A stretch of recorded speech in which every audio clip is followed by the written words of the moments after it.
Kita semua pasti pernah lihat kan, entah itu di gereja, di film, atau mungkin di pinggir sungai. Sebuah ritual yang kelihatannya simpel banget, tapi ternyata penuh dengan makna yang super dalam.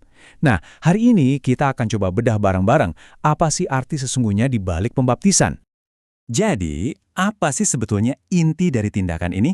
Kenapa hal ini jadi begitu penting buat jutaan orang di seluruh dunia? Pertanyaan bagus, dan itulah yang akan kita jawab sekarang. Yuk, kita selami bareng-bareng.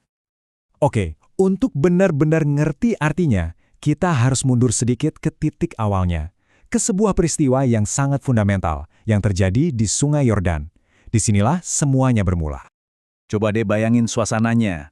Menurut Injil Markus, Yesus datang nih dari Nazaret ke Sungai Yordan, minta dibaptis sama Yohanes.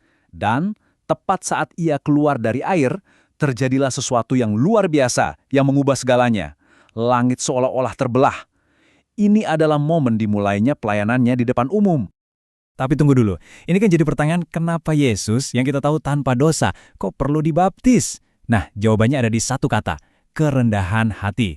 Dengan melakukan ini, dia bukan cuma ngasih contoh, tapi dia menyamakan dirinya dengan kita semua, manusia, menapaki jalan yang sama.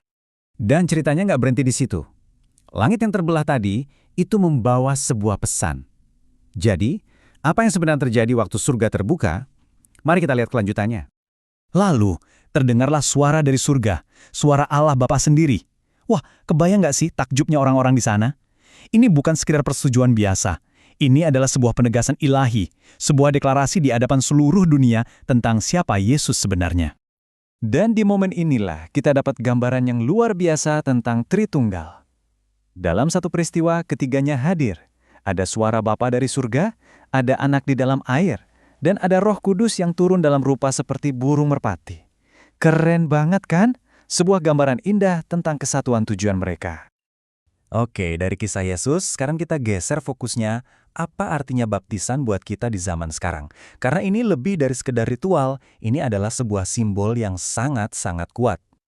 Ini dia nih, inti simbolnya. Waktu kita masuk ke dalam air, itu ibaratnya kita mengubur diri kita yang lama. Kita bilang selamat tinggal pada cara hidup yang lama, pada dosa-dosa kita. Terus, waktu kita keluar lagi dari air, itu melambangkan kita bangkit, dilahirkan kembali, untuk memulai sebuah hidup yang sama sekali baru. Rasul Paulus ngejelasin ini dengan pas banget di kitab Roma. Dia bilang, anggaplah dirimu itu mati bagi dosa, tetapi hidup bagi Allah. Nah, baptisan inilah yang membuat transformasi batinia ini jadi kelihatan secara fisik. Dan hasilnya, kita jadi ciptaan yang baru. Seperti yang tertulis, yang lama udah lewat, dan yang baru udah datang. Baptisan itu jadi semacam penanda titik balik dari transformasi ini. Tapi baptisan itu bukan cuma urusan pribadi loh. Ada juga sisi publiknya yang penting banget. Yuk kita lihat aspek proklamasinya. Intinya gini, baptisan itu kayak sebuah pengumuman resmi. Sebuah deklarasi terbuka di hadapan semua orang bahwa sekarang kita ini milik Kristus. Kita secara sadar dan terang-terangan mengidentifikasikan diri kita dengannya. Dan coba bayangin, siapa aja yang nonton deklarasi ini? Bukan cuma keluarga dan teman-teman loh, kita ngumumin iman kita di depan seluruh alam semesta, di hadapan Tuhan, para malaikat, bahkan di hadapan kuasa kegelapan.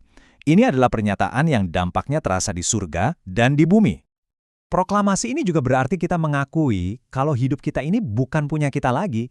Seperti yang dikatakan di 1 Korintus, tubuh kita ini adalah bait Roh Kudus. Kita ini udah dibeli dan harganya lunas. Baptisan adalah cara kita untuk menyatakan hal itu. Pada akhirnya, semua makna ini, kerendahan hati, simbolisme kematian dan kehidupan, proklamasi, semuanya mengerucut pada satu hal penting. Sebuah panggilan untuk berkomitmen secara pribadi. Nah, ini dia kesimpulan utamanya. Baptisan itu adalah sebuah proklamasi publik dari sebuah iman yang sifatnya personal. Tindakan di luar yang mencerminkan keputusan di dalam hati. Keduanya nggak bisa dipisahkan, harus jalan bareng. Jadi setelah kita kupas tuntas semua makna mendalam dari pembaptisan, pertanyaannya sekarang kembali ke diri kita masing-masing. Ini bukan lagi soal pengetahuan, tapi ini adalah sebuah undangan. Apakah Anda siap mengambil langkah ini? Sebuah pertanyaan yang pastinya layak untuk direnungkan.